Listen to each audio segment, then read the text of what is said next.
Hi guys, welcome to my YouTube channel. ತುಂಬ ದಿವಸ ಆಯಿತು ವೀಡಿಯೋ ಮಾಡಿ. ಆ್ಯಕ್ಚುಲಿ ನನಗೆ ಟೈಮ್ ಇರಲಿಲ್ಲ.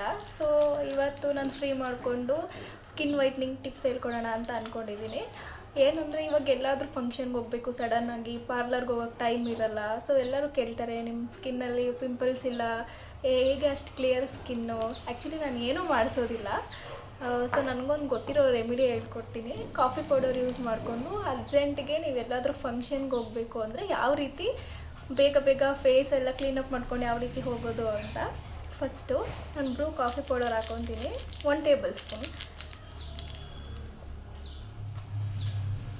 ನಂತರ ಅರಿಶಿನ, ನಾನು ಕಸ್ತೂರಿ ಅರಿಶಿನ ತೊಗೊಂಡಿದ್ದೀನಿ. ನೀವು ಯಾವುದಾದ್ರೂ ಗ್ರಂಥಿಗೆ ಅಂಗಡಿಯಲ್ಲಿ ಕೇಳಿದ್ರೆ ಸಿಗುತ್ತೆ. 1/2 ಟೇಬಲ್ ಸ್ಪೂನ್. ನಾನಿಲ್ಲಿ ಅಳತೆ ಇಟ್ಕೊಂಡು ಹಾಕೊತಿಲ್ಲ, ಯಾಕೆಂದರೆ ನನಗೆ ಗೊತ್ತಿದೆ ಎಷ್ಟು ಹಾಕೊಬೇಕು ಅಂತ.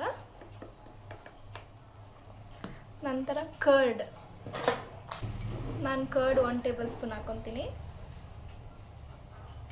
ದೆನ್ ಆಲೋವಿರಾ ಜೆಲ್ ಕೂಡ ಯೂಸ್ ಮಾಡ್ಬೋದು, ಬಟ್ ಪ್ಯೂರ್ ಆಲೋವಿರಾ ಇದ್ದರೆ ಅದನ್ನು ಕೂಡ ಹಾಕೊಬೋದು.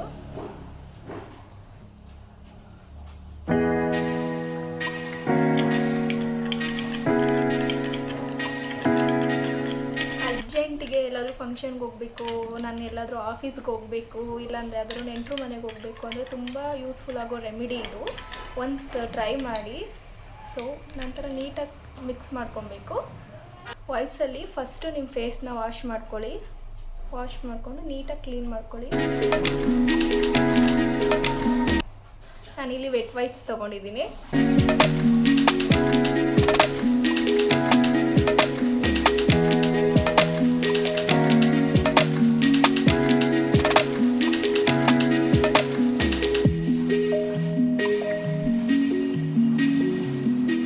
ಕೆಲವೊಬ್ರು ಬ್ರಷಸ್ ಯೂಸ್ ಮಾಡ್ತಾರೆ, ನನಗೆ ಬ್ರಷ್ ಅಷ್ಟು ಕಂಫರ್ಟಬಲ್ ಅನಿಸಲ್ಲ. ಸೊ ನಾನು ಹ್ಯಾಂಡೇ ಯೂಸ್ ಮಾಡ್ತೀನಿ.